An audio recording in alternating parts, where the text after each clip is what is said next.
Sir, how can we get better at choosing the leaders we need?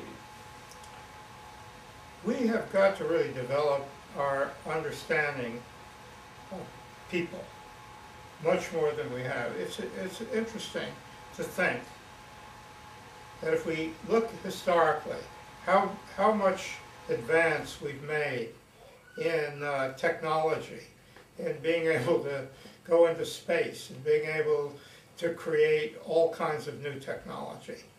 But when we look at our understanding of people, we haven't progressed from Shakespeare, from the great humanists, from Cervantes, in our understanding of people. But we do have the tools to do it now. We have the tools for better understanding people, better understanding personality. In this book I show how we can develop our personality intelligence, how we can, for example, take the question of who is the president we need in this country. Often what voters are looking at and what the press is questioning are policies they're making. Well, anybody can get good policies. That's not going. First of all, it doesn't necessarily mean they created the policies themselves.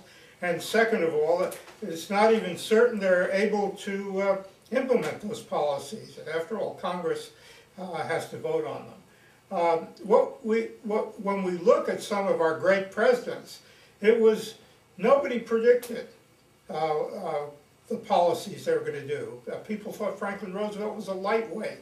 Nobody predicted Richard Nixon would go to China. Nobody predicted Ronald Reagan would study Gorbachev and end the Cold War. Nobody predicted Lyndon Johnson would pass the first important civil rights legislation.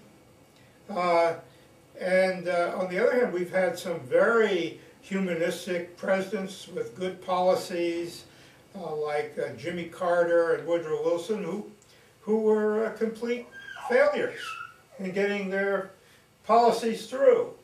So what's the difference? Well, you'll read in the book that we can begin to understand the qualities that we need in a president who not only understands the challenges facing us and the immediate challenges in terms of our threats to our survival and the need that we have to create a global interdependence and collaboration.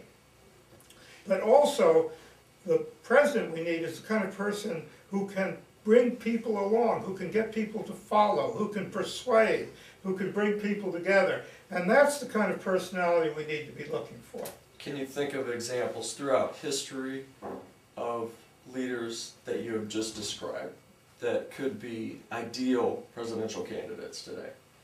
Oh, Abraham Lincoln's a perfect one. Now take Abraham Lincoln, as I describe in the book.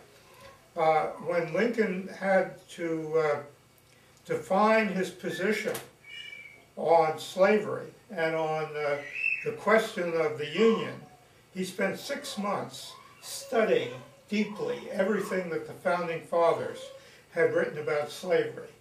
And he crafted a speech which he gave at Cooper Union in New York, which really gave him the nomination. But it was deeply studied, felt, was his own understanding, not something some consultant or team put together. How will this book change America and the rest of the world? If you read this book and take it seriously, I think it can change our whole attitude to the kinds of leaders we need.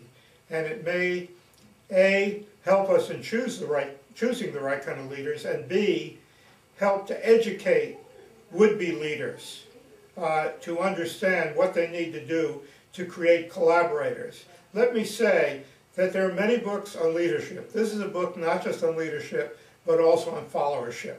This is a book that doesn't look just at leaders, but looks at the kind of people that they need to persuade, to bring along, the people that will not work with them, that will not implement their ideas unless they can persuade them of a common purpose, and bring them in as collaborators. How do you intend to introduce this book to corporations, government agencies, etc.?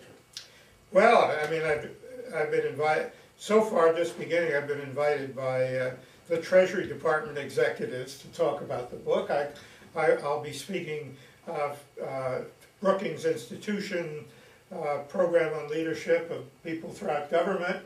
I've been invited to speak at Google to their executives, and I expect, I've been invited to the Commonwealth Club in San Francisco to speak about the book, and this is all before the book is even published. So I am ready, because I consider this book so crucial to our well-being and our common good. I'm ready to speak about it wherever I'm invited.